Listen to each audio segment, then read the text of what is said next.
présenter dans cette vidéo, Cédric et moi Marie, comment monter un poêle Alsamas vendu en kit. Alors vous allez recevoir par transporteur 2 palettes avec le kit intérieur qui constitue vraiment toutes les pièces qui font le foyer, circuit des fumées qui va se mettre à l'intérieur des anneaux qui constituent la coque extérieure. Les anneaux que vous allez recevoir, ils sont numérotés à l'arrière, donc de 1 à 7 ou 8, de 1 à 6 ou 8, même selon le modèle que vous avez choisi. Donc le principe de montage, c'est de toujours prendre de l'avance sur l'extérieur. Donc on pose toujours un anneau et on vient remplir par l'intérieur.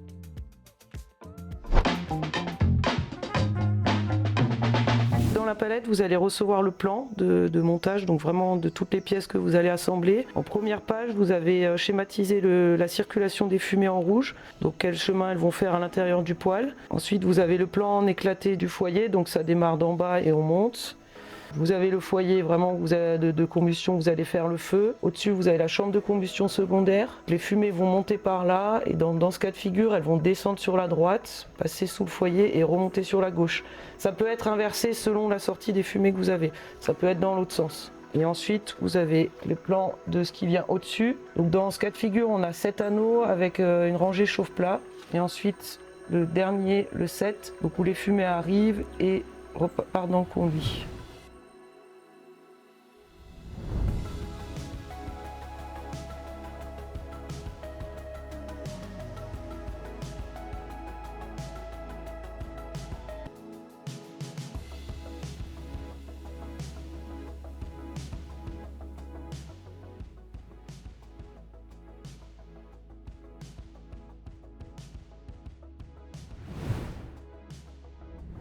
Avant toute chose, vous allez positionner votre poêle au sol, vous allez le tracer au sol par rapport à votre conduit. Donc là, bon, nous on est dans un cas de figure, on n'a pas de conduit parce qu'on monte ça dans l'atelier. Mais toujours bien réfléchir à votre conduit, où il est situé, pour pas arriver en haut et se retrouver en galère pour raccorder. Donc on trace par rapport au code que je vous ai fourni, donc qui sont assez précises, hein, selon si on a une sortie au milieu, à gauche ou à droite. Bien penser à ça. Ce que vous pouvez faire, donc là on est pareil dans un cas de figure où on est un 3 faces contre le mur. Donc c'est bien de tirer l'aplomb, de manière à, quand vous allez positionner les anneaux les uns sur les autres, bien garder la droite pour être d'aplomb jusqu'en haut.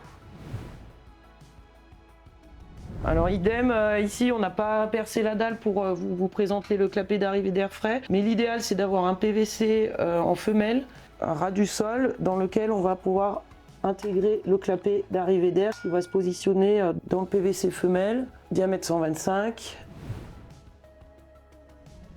Donc maintenant je vais vous présenter le mélange de la terre. Moi j'ai pris de l'eau chaude pour pas avoir froid aux doigts, mais peu importe, hein, vous prenez ce que vous voulez, de l'eau froide ou chaude, ça n'a aucune importance.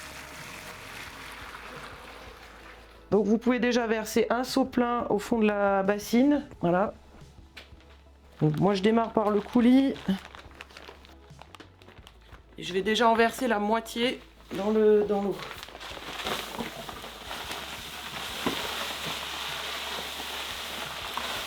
Ensuite, je vais verser donc le sac de chamotte en entier par-dessus.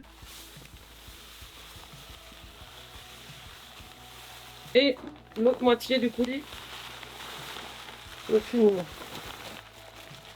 Voilà, alors il n'y a pas besoin de mélangeur pour faire ça. Vous faites avec les mains, ça va très bien.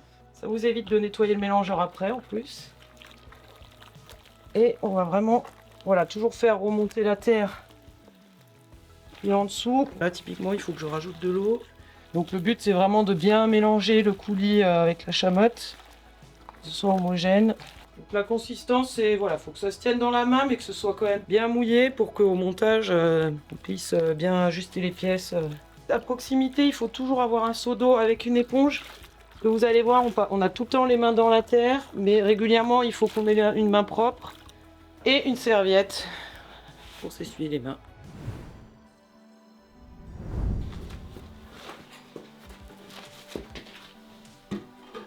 Alors ici on va pas le faire comme ça, mais vous quand vous allez monter le poêle, l'idéal c'est de commencer à monter à blanc. Donc vous allez poser votre premier anneau, positionner les premières pièces à blanc sans mettre de terre pour voilà, être sûr que tout colle, que vous ayez bien compris. Et ensuite seulement vous allez maçonner, mettre de la terre. Nous on va attaquer direct, mais je vous encourage à faire comme ça vous. Donc premier anneau, donc on met bien la terre en dessous. Et vous allez également mettre, j'appelle ça de l'argile dure, c'est de l'argile de tournage en fait qui sert au potier, qui est un peu plus dense et qui vous permettra de régler le niveau si vous n'êtes pas tout à fait à plat au sol. Vous allez faire des petites boules comme ça et en mettre 4 coins. Donc ça vous en mettrez à tous les niveaux, entre chaque anneau. Vous mettrez bien le mélange argile-chamotte et également des boules d'argile plus dures pour pouvoir régler. Donc après on va travailler avec le niveau, on va régler notre premier anneau. Hop. On prend le niveau bien dans les diagonales, c'est parfait. Donc vous raclez ce qui a débordé.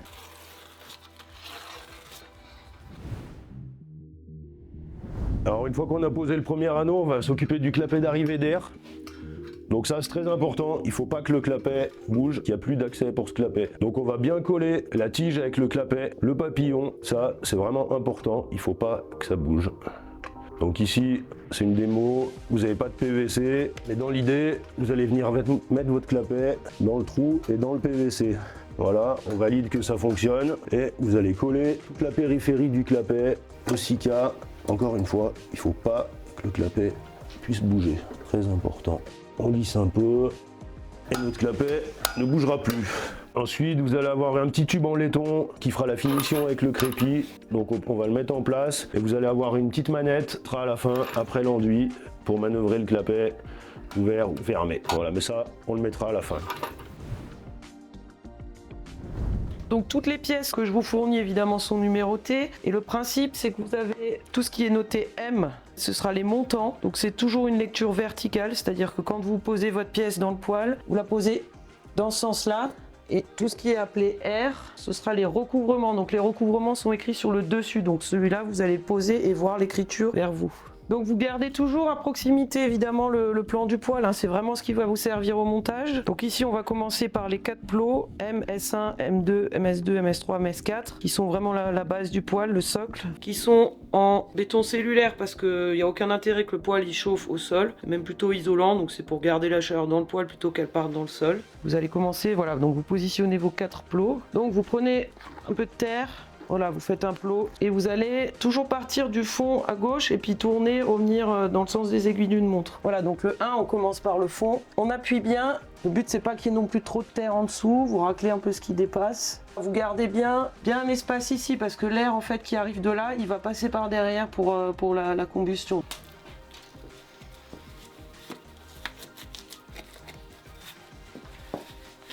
Vous pouvez taper un peu avec le maillet pour être sûr. Et j'essaye dans la mesure du possible de garder ma main gauche propre parce que c'est celle qui va utiliser le maillet.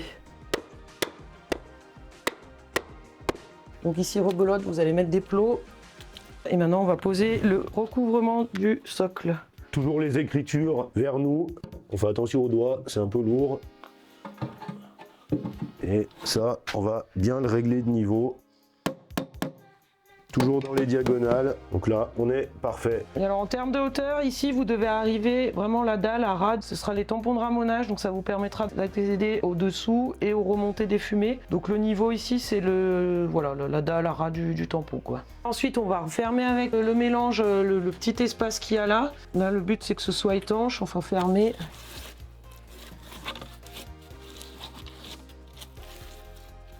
Voilà, et évidemment, vous laissez bien cette ouverture, hein. C'est par ici que l'air va arriver pour la combustion.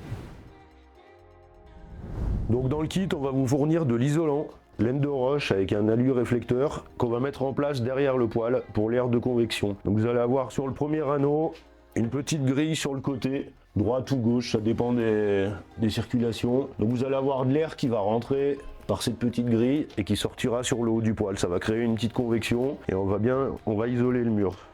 Donc pour mettre l'isolant, on vous fournit du MAP, donc texture crème épaisse, et on va faire des petits plots sur notre isolant.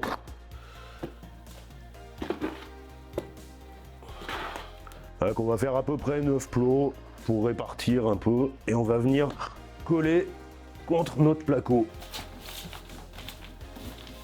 Voilà, on vient bien plaquer pour garder un passage d'air entre l'anneau et l'isolant. Comme le MAP est prêt, on va en profiter pour monter l'isolant jusqu'en haut, ça sera fait on n'y reviendra pas. Cet isolant il sert à protéger notamment aussi si vous êtes contre un mur extérieur, donc évitez que le poêle il chauffe un mur qui donne sur dehors. Par contre éventuellement si vous installez votre poêle contre un mur intérieur en briques pas trop épais, ça peut être intéressant de pas mettre l'isolant pour que le poêle tempère votre mur derrière. Après même si c'est un mur intérieur mais qu'il est très épais, je vous conseille quand même de mettre l'isolant parce que la chaleur risque de se perdre en fait dans ce mur et c'est perdu quoi. Il vaut mieux récupérer cette face là en convection, donc comme Cédric vous a expliqué, avec l'air qui arrive en bas, qui circule entre le poêle et le mur et qui va ressortir en haut par une petite grille. Tout en haut vous avez la découpe. C'est ici que l'air va ressortir en fait, il va se filer par là et ressortir par la grille en haut. Une fois qu'on a posé l'isolant, on peut passer à l'anneau numéro 2. Toujours pareil, nos petites boules d'argile qu'on met aux 4 coins pour pouvoir régler le niveau. La taille d'une noix, c'est parfait. Pour positionner les anneaux, Cédric il le prend par au-dessus, moi je garde mes mains en dessous parce que j'ai plus de mal. Comme vous avez de l'argile en fait, vous voyez là j'ai mes mains, je peux tranquillement lâcher l'anneau et ça va pas m'écrabouiller les doigts en fait. Pour le positionnement de l'anneau, on surveille bien notre aplomb. Alors ici l'aplomb on l'a tracé sur la droite, hein, vous pouvez le tracer sur la gauche. Il est bien d'aplomb et on règle le niveau, toujours dans les diagonales.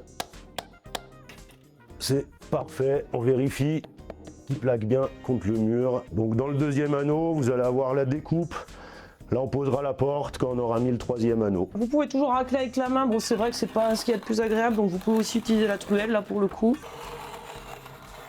Un des principes aussi de montage qui est très important, donc c'est prendre de l'avance de l'extérieur, ça je vous ai déjà expliqué. Maintenant on va venir positionner les pièces à l'intérieur. Et autre chose qui est très importante, c'est on part aussi toujours pareil de l'extérieur pour petit à petit remplir vers l'intérieur. On va positionner d'abord les deux U et ensuite seulement ce qui vient à l'intérieur des deux U. Dans votre cas de figure, donc les fumées là, ici elles vont descendre à droite. Donc vous verrez les U ici sont un peu plus larges. Le principe c'est que plus les fumées elles avancent dans le poêle, plus le circuit se rétrécit. Donc ici vous avez des U un peu plus larges à droite qu'à gauche.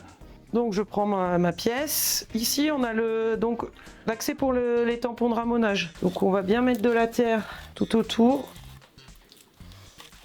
On en met en dessous. Et on en prend un petit peu dans la main. Là j'en mets un petit peu là aussi. Donc on positionne son U. Le but c'est pas qu'il soit totalement plaqué contre l'anneau. On le rapproche quand même un peu.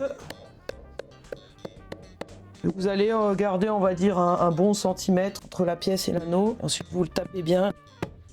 Voilà. On rate ce qu'il a dépassé. Alors comme on est au niveau du tampon ici, on mettait bien partout. Et vous allez venir fermer cet espace là avec de la terre aussi.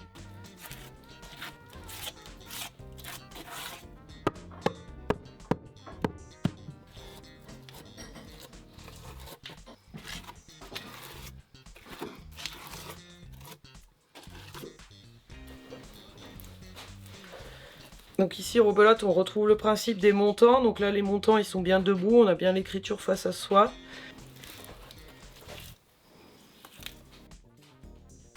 Et donc cette pièce, elle a une encoche derrière, toujours pareil, pour laisser passer l'air. Donc on veille bien à ce que ça corresponde à l'encoche qui est en dessous. Vérifie qu'il n'y ait pas trop de terre qui est débordée derrière.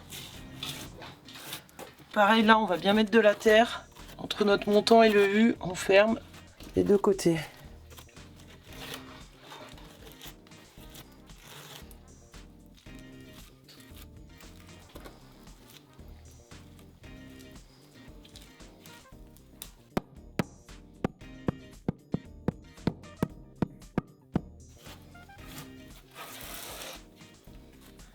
Celle-ci, on la positionne au milieu, à l'œil. Et à chaque étage qu'on ferme, on va passer un petit coup d'éponge, enlever le surplus de terre, soit bien lisse. C'est le passage où les fumées redescendent et passent sous le foyer et remontent de l'autre côté. Donc maintenant, on va positionner la sole.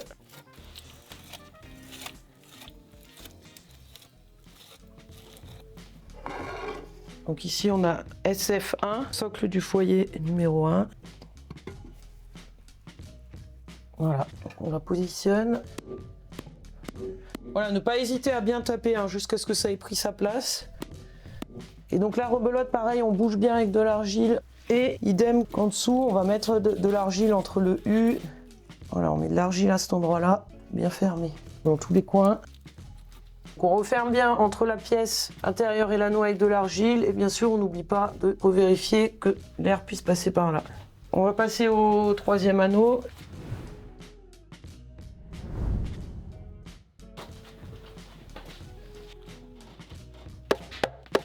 Donc quand on a posé le troisième anneau, on va pouvoir installer la porte.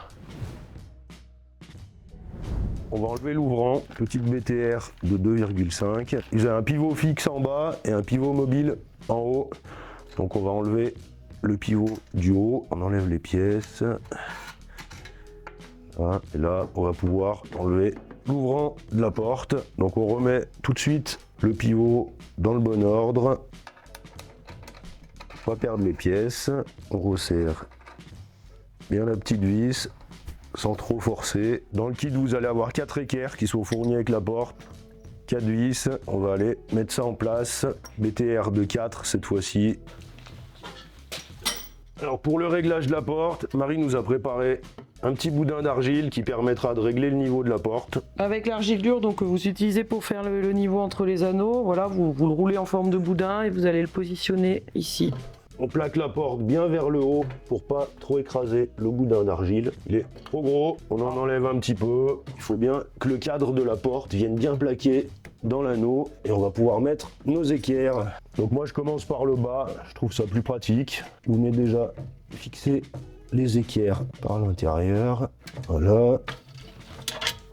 On va faire l'autre côté, les équerres de droite. Quand on a positionné nos 4 équerres, on va pouvoir mettre les vis en façade. On met les 4. La même à gauche.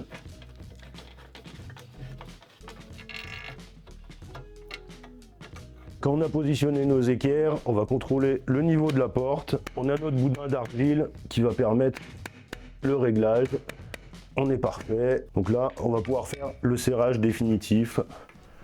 On serre, mais pas trop, pas d'excès. Voilà pour le positionnement de la porte. On va pouvoir repasser à l'intérieur. Voilà, donc on rattaque avec nos U, comme tout à l'heure. Voilà, on l'aligne bien évidemment avec celui qui est en dessous. On enlève ce qui déborde. On vérifie que ça colle. Hein. Si besoin, on retape un peu.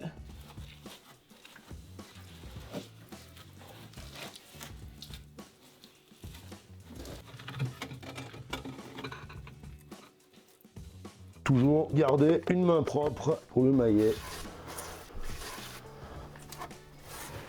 Donc ensuite, on va positionner les montants qui vont supporter la sole où réellement vous allez faire le feu. Et il y a quelque chose d'important, il faut bien les positionner à une certaine distance. Donc on compte à peu près 9 cm entre le bord du montant et le U. Celui-là, on positionne au milieu à l'œil. Celui-là, rebelote à peu près à 9 cm. Et celui-ci, c'est plutôt aux alentours de 8. Donc là, vous avez les 4 montants qui vont supporter la sole sur laquelle vraiment vous allez faire le feu. Donc ces deux-là, on les règle à 9 cm du U. Celui-là, on l'axe au milieu à l'œil. Et celui-ci, à peu près à 8 cm du bord du U. Voilà, là-dessus, on va mettre toujours notre mélange. On met de nouveau 4 petites boules d'argile pour que notre sol soit bien de niveau au-dessus. Donc là-dessus, on va venir positionner notre sol. Donc je la pose. Et je vais revérifier mon histoire de 8 cm. Et je vais déjà vérifier le niveau. Bien la taper. Dans les deux sens. Donc une fois que vous avez bien réglé le niveau de votre sol, impérativement, donc vous vérifiez que vous ayez bien 2 cm parce que l'air va arriver derrière. Donc ça, c'est vraiment très important. Et ensuite, vous la réglez. Voilà, donc à peu près pareil. Ici, j'ai 8,5. 8,5. Et vous vérifiez que vous ayez bien à peu près 8,5 de l'autre côté. Qu'elle soit bien centrée. Donc on va passer au montage du foyer. Donc vous allez avoir deux épaisseurs. Vous allez avoir des montants en béton qui vont être doublés par de la brique devant. Donc là, on va commencer par les montants en béton. On met bien de la terre le long des U. Pareil, bien de la terre en dessous et sur les côtés. Donc c'est pas grave, hein, la terre va un peu frotter contre l'anneau, on la récupère après. On fait bien glisser le long du U. On tape. On s'assure que ce soit bien plaqué contre le U. Et ici, rebelote. Si vous avez bien gardé vos 8 cm, tout ce qu'on a vérifié tout à l'heure, vous avez 2 cm entre la sole et le montant. C'est par ici que l'air va arriver pour la combustion primaire. Et ici, on va bien passer sa main, racler tout ce qui a débordé. Vous le remettez là, bien bouché.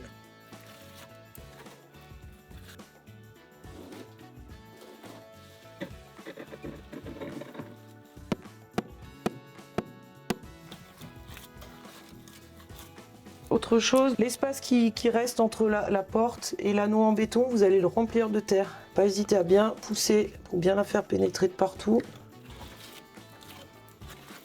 Pareil, donc toujours un petit coup d'éponge de temps en temps, hein, n'hésitez pas, que ce soit bien lisse. Enlever le surplus de terre qu'il pourrait y avoir. Et on va passer à l'anneau numéro 4.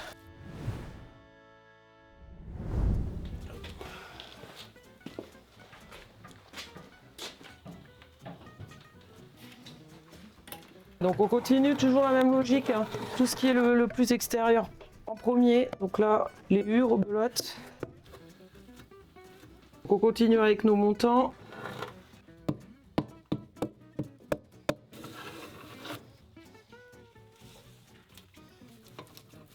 Donc on fait attention quand on tape la terre qui dégueule là, ne pas hésiter à la ramasser avant qu'elle tombe dans le trou. On continue à monter les montants du foyer, donc ça c'est le montant qui va venir derrière. Celui-là, on vient plaquer contre l'anneau. Et ensuite, on referme bien avec de l'argile, avec du mélange. Et aussi, on va mettre de la terre sous la porte et sur les côtés également. On va vérifier que nos montants soient bien d'aplomb également. On essuie bien. Voilà, on va passer maintenant au doublage en briques. Donc on a mis nos premiers éléments en béton. Ici on a les briques pour l'arrivée d'air secondaire. Donc en fait la brique va être plaquée, vous allez voir, donc contre le fond. Et l'air arrive parmi les 2 cm qu'on a toujours laissés et par l'arrière. Et ensuite il va pénétrer par là pour être préchauffé et ressortir chaud en haut.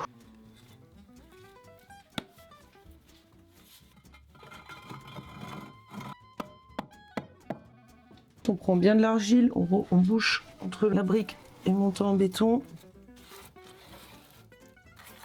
Celle-ci, j'en mets en dessous et j'en mets bien aussi sur les côtés pour être sûr que ce soit bien fermé, surtout aussi au niveau de la porte.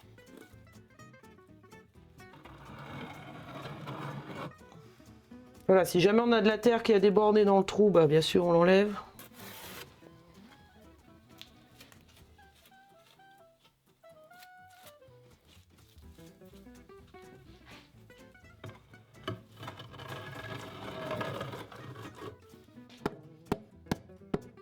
Voilà, on veille à bien refermer, donc toujours entre la brique et la porte là.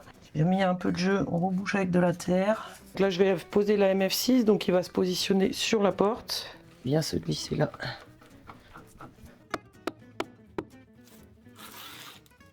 Petit coup d'éponge pour enlever le surplus de terre.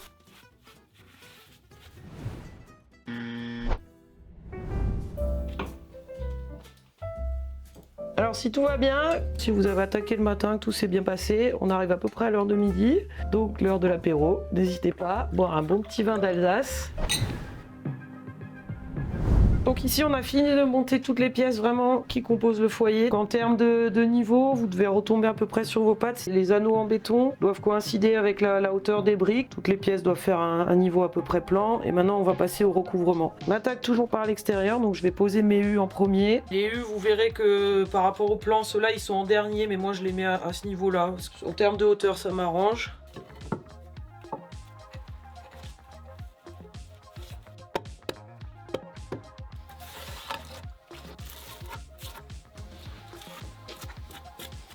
Qui vient de m'arriver, c'est-à-dire en tapant, en fait, j'ai de la terre qui est tombée dans le trou là au fond. Pour l'instant, vous en préoccupez pas, et en fait, à la fin, quand vous aurez fermé, qu'il n'y a plus aucun risque que de la terre tombe au fond, vous allez pouvoir venir la ramasser par le trou du tampon. Maintenant, je vais mettre de la terre pour les recouvrements, plafond du foyer. Donc là, j'en mets un petit peu, mais j'en mets pas trop non plus, pour pas que ça risque de tomber dans le trou.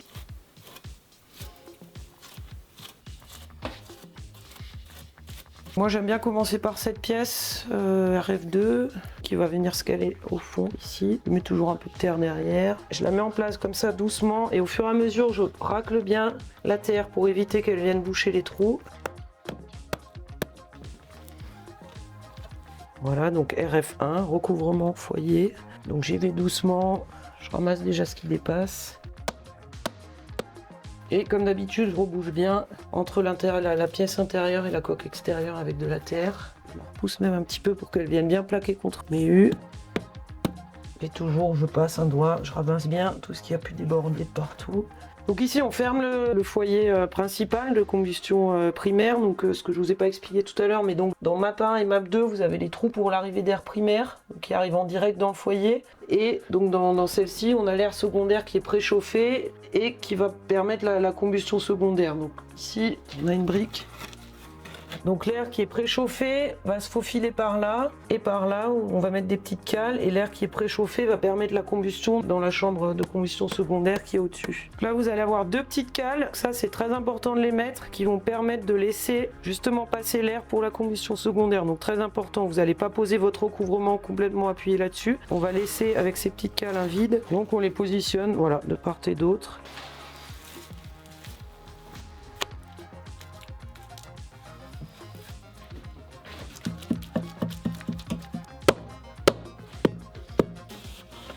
Donc ici, idem, on veille bien à laisser le passage, donc à ne pas mettre de terre, on positionne bien nos cales, et on pose la dernière.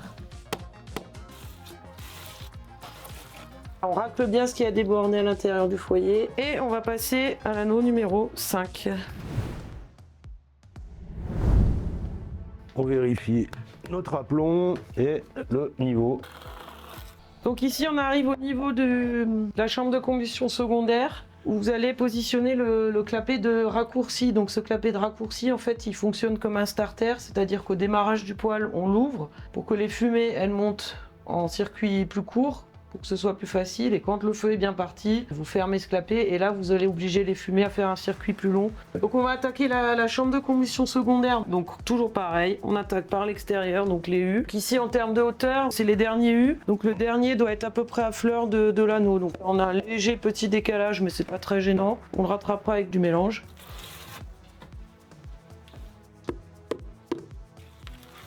Donc là, on remet bien de la terre sur le bord des U de partout, sauf au niveau du clapet de raccourci. Donc vous avez le trou dans lequel va passer la tige du clapet. Donc on s'arrête un peu en dessous du trou.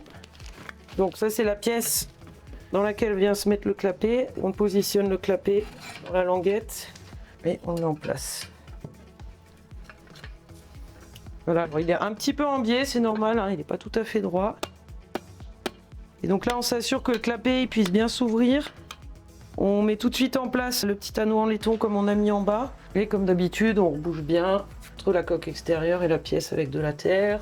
On ramasse ce qui aurait pu déborder. On va positionner les montants de la chambre de combustion secondaire. Puis comme d'habitude, on en prend un peu pour mettre derrière.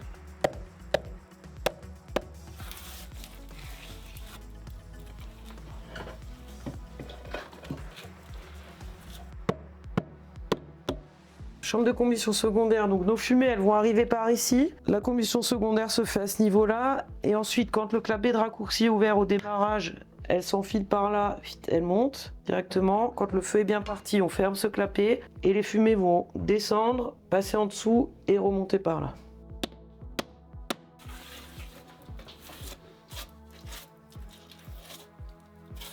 Maintenant, on va mettre de la terre pour poser nos recouvrements. On pose le premier, on a encore accès, on peut racler ce qui a débordé. On remet bien de la terre entre les deux recouvrements. Le calage, il faut que le clapet il plaque bien tant que possible contre la brique. Donc on va venir mettre cette petite brique qui va nous tenir le clapet. Là pour l'instant le clapet il n'est pas tenu. Donc on va venir glisser cette petite brique ici en mettant un peu de terre derrière sur les deux côtés. Et on va venir glisser notre petite brique. On la fait descendre doucement jusqu'à arriver au niveau des recouvrements. Et là notre clapet ne bouge plus. On vérifie qu'il s'ouvre et qu'il se ferme. Donc on a posé les premiers recouvrements. Et donc là il faut se débrouiller pour arriver avec les recouvrements posés au niveau de l'anneau. On peut déjà le faire vibrer un peu comme ça, et on voit qu'on n'est pas trop mal. Donc à ce niveau-là, vous avez la ferraille aussi, donc à glisser entre les deux recouvrements, donc à pas oublier.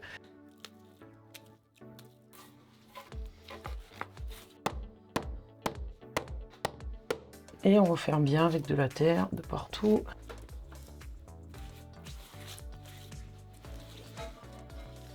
Voilà, donc anneau numéro 5, on doit retomber sur ses pattes entre le U et les recouvrements, on doit tout être à niveau. Et maintenant, on va poser l'anneau numéro 6, donc le chauffe-plat. Donc là, on est prêt à poser l'anneau numéro 6 sur notre poêle qui correspond dans ce modèle-là à un chauffe-plat. Alors il est possible que vous n'ayez pas choisi l'option chauffe-plat ou que vous ayez un poêle avec 8 rangées, c'est-à-dire chauffe-plat plus une rangée comme celle-ci. Donc là qu'on va pas monter sur ce poêle-là, mais comme ça je vous montre un montage à blanc. Là c'est une rangée voilà, d'accumulation, il n'y a pas de chauffe-plat, donc les fumées arrivent d'un côté, circulent et repartent de l'autre. Bon alors là tout dépend de votre taille et de votre force. Moi à partir du niveau numéro 6 je vais mettre des cales. En l'occurrence celui-là est pas lourd parce qu'il est ouvert là, mais il commence quand même à peser et ça commence à être haut. Nous voilà, on fait comme ça, on va mettre des cales, peu importe, hein, des morceaux de bois un peu costauds qu'on va poser en travers et on va mettre l'anneau numéro 6, bien veiller au sens. Là, il y a le tampon qui est sur le côté à droite derrière. Si jamais vous l'inversez, il va pas être du bon côté.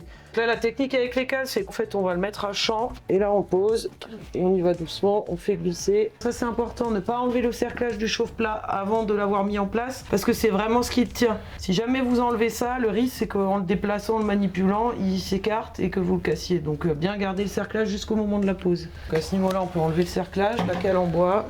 On le met à sa place et on va venir enlever les cales et on va venir mettre la porte du chauffe-plat. Donc dans le kit on va vous fournir la porte du chauffe-plat, donc 2 petites portes, 2 ouvrants. Même principe que sur la porte du poêle, on a un pivot fixe en haut et un petit pivot mobile en bas. Donc on va sortir les pivots mobiles. Voilà. Sur la porte du chauffe-plat, vous allez avoir une partie aimantée qui va retenir les portes. Donc l'aimant et les 2 renforts vont toujours vers le haut du poêle. Après, on va vous fournir 4 chevilles avec 4 vis qui vont servir à fixer cette porte. Moi, j'utilise une visseuse. Vous pouvez le faire avec un tournevis, les Torx. Les perçages sont déjà faits. 4 chevilles plastiques. On vient enfoncer délicatement, sans forcément aller jusqu'au bout. On peut garder un petit centimètre sur les chevilles plastiques. On ne les enfonce pas à fond. Délicatement. C'est parti pour la pose de la porte. On met déjà nos 4 vis à la main. On serre tout doucement pour l'instant. On va pas jusqu'au bout, c'est juste pour la mettre en place. Il faudra vérifier l'équerrage au moment de la pose des ouvrants. Pour l'instant, on va pas plus loin. On va venir remplir de terre tout l'espace qu'il y a entre la porte et l'anneau, donc on n'hésite pas. Hein. On en met bien de partout. Ce qui dépasse, on ramassera après. Toujours bien de la terre autour du tampon pour l'étanchéité. Contrairement à ce que je vous ai dit, je commence pas forcément toujours par la gauche vers la droite. Je commence toujours par celle avec le tampon, où il y a un peu plus de manip pour la mettre en place. Bien positionner le trou en face. On règle ce qu'il y a sur le bord et on va bien mettre de la terre tout autour du trou. Ensuite, je mets bien de la terre sur les montants. Si jamais cette pièce-là est un peu trop basse, vous pouvez facilement rattraper le niveau, toujours pareil avec des boules d'argile un peu plus dures. J'étais bien, mais je sais que des fois, il y a des petits décalages entre celle-là et l'anneau. Voilà.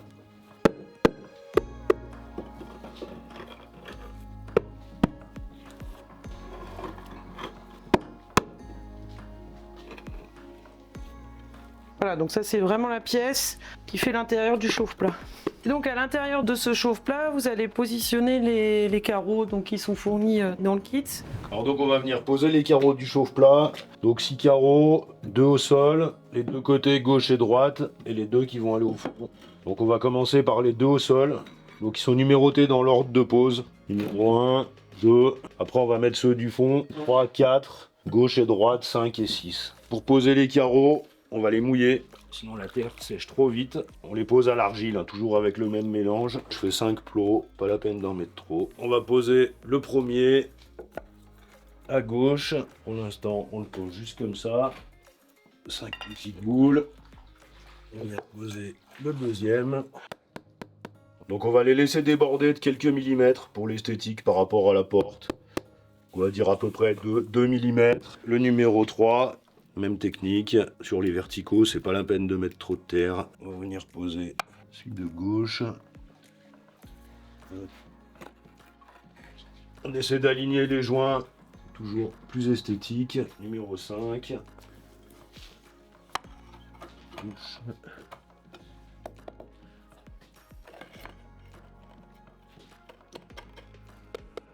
Petit coup d'éponge. Et les joints entre les carreaux seront faits avec l'enduit de finition. On s'en occupera tout à l'heure. Donc maintenant on va mettre de la terre sur les montants pour poser le recouvrement du chauffe-plat. Donc idem, hein, on essaye de la mettre un petit peu en biais de façon à ce que quand on pose le recouvrement, la terre elle part plutôt sur l'extérieur plutôt que sur l'intérieur.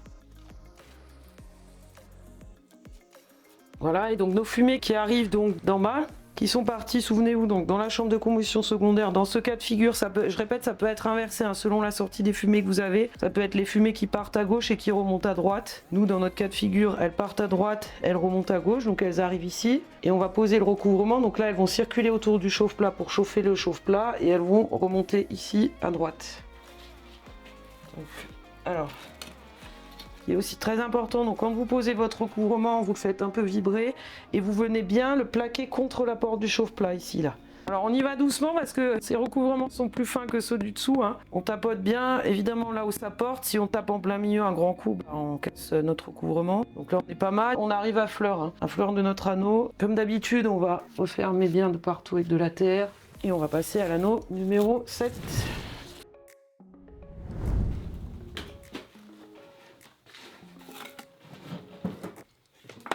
On attaque la dernière rangée, donc c'est ici que les fumées vont sortir et partir dans le conduit. J'attaque par la pièce où il y a le tampon.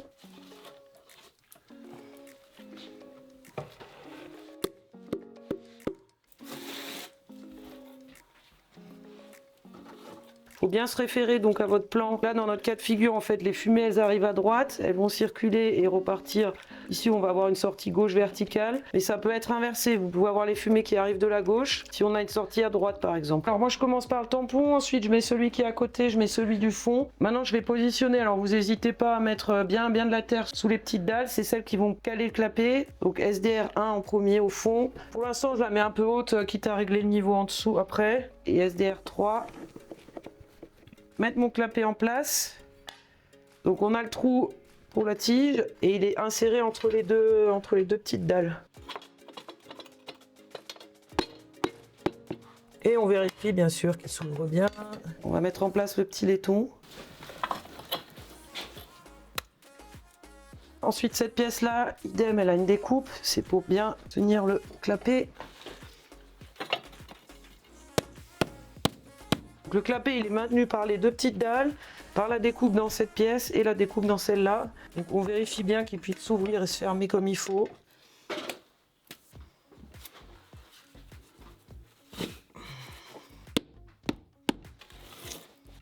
Et la dernière. Toujours pareil, on racle bien, on en remet bien si besoin entre les pièces. Veillez à ce qu'il y ait de la terre de partout. Les petites dalles qu'on pose à plat, elles ont pour fonction notamment de tenir le clapet et aussi encore une fois de réduire le circuit. Là elles se posent tout simplement à plat. Bon des fois c'est un peu juste. Bon là en l'occurrence elle a cassé, ça n'a aucune incidence. Pareil on remet un peu de terre de partout. On va pouvoir poser donc les recouvrements finaux qui ferment le poêle. Donc là on est prêt à poser les recouvrements, donc comme en dessous on a bien mis de la terre toujours un peu orientée pour que ça déborde pas trop à l'intérieur et on va poser nos recouvrements. Alors nous dans notre cas ici on a une sortie gauche verticale, en l'occurrence je vais commencer par la droite. Alors vous pouvez avoir un petit décalage comme c'est mon cas ici, on est un peu plus haut derrière que devant. Ça n'a aucune incidence parce qu'on va encore avoir d'autres recouvrements qui vont venir par dessus, on va pouvoir régler le niveau à ce moment-là. Et l'idée c'est d'être bien le plus possible plaqué contre votre mur. Vous pouvez aussi venir racler par l'intérieur ce qui aurait débordé. Et rebelote, on prend de la terre, on en met bien entre les deux. Et comme d'hab, on bouge bien avec de la terre. On revérifie tant qu'on y a accès facilement, que le clapet soit pas trop coincé, enfin qu'il s'ouvre et qu'il se ferme correctement. On va installer les derniers recouvrements, la buse de départ pour la sortie des fumées. Donc encore une fois, ça sera théorique parce qu'on n'a pas de conduit là. Avec les derniers recouvrements de 2 cm.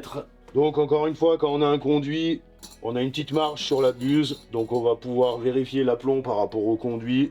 Des fois on a des petites erreurs, donc là on va se positionner à l'axe du trou. Hein. Hop. les recouvrements qui viennent s'aligner au recouvrement de 4 qui sont en dessous. C'est ça qui va tenir notre buse de départ. On mettra un petit peu de ciment réfractaire après autour de la buse pour vraiment bien la fixer.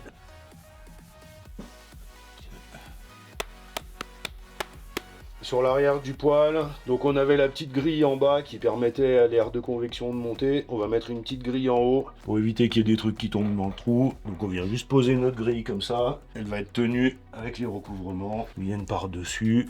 Pareil, qui ont une petite découpe pour laisser passer l'air. On vient mettre tout ça de niveau.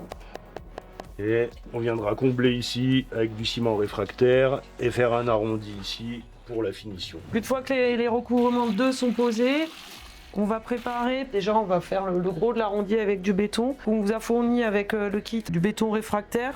Et en gros, le dosage, c'est moitié de mélange, moitié de béton. Donc nous, on va préparer qu'un demi-seau. On va pas tout vous montrer, mais vous, dans l'idée, vous pouvez préparer un seau plein. Voilà, donc à peu près la même texture que le mélange qu'on a utilisé pour monter le poêle. On est bien, on va pouvoir aller faire notre arrondi et fixer la buse de départ. Moi, j'aime bien travailler à la main. Vous pouvez le faire à la truelle aussi, mais à la main, ça se fait bien. Donc on va venir fermer le poêle. On va pas faire tout le tour, c'est juste pour vous montrer. Ça sera recouvert par l'enduit. Voilà, c'est parfait. On en profite pour venir fixer notre buse de départ. Donc encore une fois, on a bien vérifié l'aplomb par rapport au conduit. Là, on a encore de la marge. Et elle, on va venir la bétonner au niveau des recouvrements. Voilà, on fait bien tout le tour. Il faut pas qu'elle bouge. On met tout de suite un petit coup d'éponge sur la buse et l'enduit viendra faire la finition. On peut reprendre un peu l'arrondi à l'éponge. Donc tant qu'on a du béton qui est prêt, on a fait notre arrondi là-haut. Avec ce qui nous reste, on va faire une petite pente entre la porte et la sole pour que ce soit plus pratique pour ramasser les cendres, que vous puissiez accéder avec une pelle métallique. Là, actuellement, il y a juste de la terre derrière la porte. On remplit bien et on fait une légère pente qu'on va venir lisser à la truelle. Moi, j'aime bien utiliser la langue de chat. Après, n'importe quelle truelle fait l'affaire. On essaie de lisser au maximum. Un petit coup d'éponge. C'est vachement plus pratique pour ramasser les cendres qui ne pourront pas glisser sous la porte. Donc on n'a toujours pas de conduit, mais on va quand même vous montrer pour le raccordement. Donc au-dessus du poêle, vous allez arriver ou avec un conduit double paroi inox, ou avec des boisseaux, tubage. La partie qui va être entre le conduit et le poêle, c'est le conduit de raccordement qui doit être démontable. Donc la buse de départ est toujours en femelle. On est dans le sens contraire des fumées. On est pour la condensation qui peut tomber dans le poêle. Donc on va toujours venir avec un élément, partie mâle, qui va rentrer dedans, qu'on va pouvoir recouper selon la hauteur de votre plafond. Et à l'intérieur, on va avoir un élément télescopique en partie mâle avec un collier. Ça va nous permettre de régler la hauteur, de venir dans le conduit et on viendra serrer le collier pour avoir notre raccordement. Donc toujours dans le sens de l'écoulement, donc dans le sens contraire des fumées.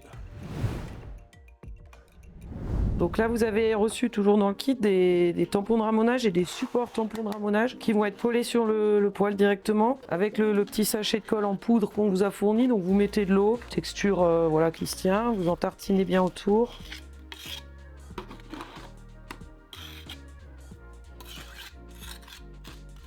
Voilà, et on va venir le coller. Passe un petit coup d'éponge si jamais on en a mis sur le support. Et là, on attend un peu que la colle elle est tirée et ensuite on mettra en place le tampon.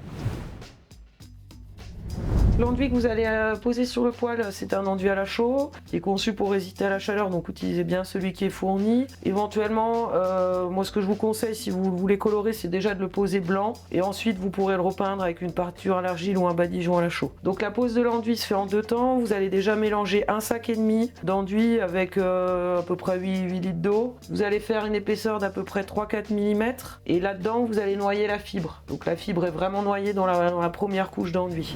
On va vous fournir en rouleau comme ça, qu'il faudra dérouler sur le poêle. Première couche d'enduit, on va tartiner de l'enduit sur le poêle. On va venir dérouler la fibre qu'on va vraiment intégrer. Alors il faut travailler avec des gants, c'est de la chaux. Gants Mappa de ce type-là, gants de vaisselle, ça va très bien. Donc on va venir vraiment intégrer la fibre dans l'épaisseur d'enduit. Donc on a déjà mis le premier, là il faut imaginer qu'on a déjà mis de l'enduit sur le poêle. Il y a une personne qui va tenir la fibre en la tenant bien tendue, la dérouler, la fait pénétrer dans l'enduit Et avec un cutter, il va découper le tour de porte, le tampon sur le côté, etc.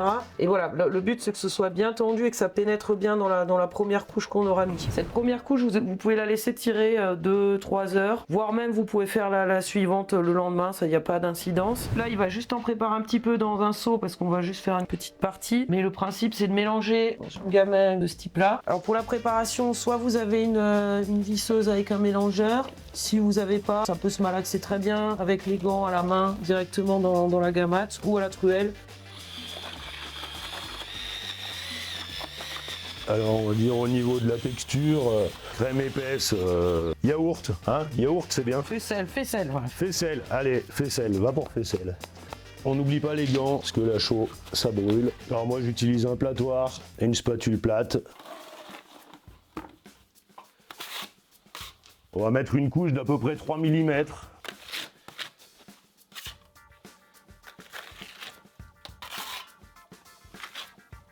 Quand on a mis nos 3 mm, on va intégrer la fibre et on va bien faire pénétrer la fibre. D'où l'intérêt des gants, pour qu'il y ait vraiment une cohésion là-dessus. On va venir remettre à peu près 3 mm pour bien noyer la fibre dans l'enduit. Et pour la première couche, c'est tout bon. En épaisseur finale, on va être à peu près sur 1 cm. La porte, elle a un débord de 2 cm. Donc on va venir faire une légère pente avec l'enduit pour venir mourir à l'intérieur du cadre de la porte ici. Et on va poser autour de la porte, on va vous fournir un petit joint de dilatation. À poser avant d'attaquer l'enduit en fait. Avant de commencer l'enduit, on pose le joint de dilatation bien tout autour de la porte. Ce joint de dilatation, il va permettre à la porte, comme elle se dilate avec la chaleur, de ne pas être en contact direct avec l'enduit. Sinon l'enduit fissurerait vraiment beaucoup. Et donc comme Cédric expliquait, on a 1 cm, là on a 2 cm, donc on triche, on fait une légère pente pour attraper le niveau. Et on se tient au niveau de l'enduit derrière la feuillure. Et ensuite vous allez faire donc la couche de finition. Donc là vous allez préparer un sac d'enduit que vous allez de nouveau étaler sur le poêle, rebelote à peu près 3-4 mm. Ça je vous conseille de le faire le matin, de ne pas faire ça le soir parce que le temps de tirage il est vraiment fonction de l'hygrométrie, de la température, enfin surtout de l'hygrométrie. Donc si c'est très humide, ça va mettre longtemps à tirer. Si vous le faites en plein été, par contre, restez à côté du poêle parce que ça peut tirer vite. Et donc quand vous avez étalé votre deuxième et dernière couche d'enduit, vous allez attendre que ça tire et de temps en temps, vous allez vérifier pour voir où ça en est et fignoler à l'éponge. Ça a tiré, ça fait à peu près 2 heures. Donc on va venir remettre notre couche de finition par-dessus qui est le même produit.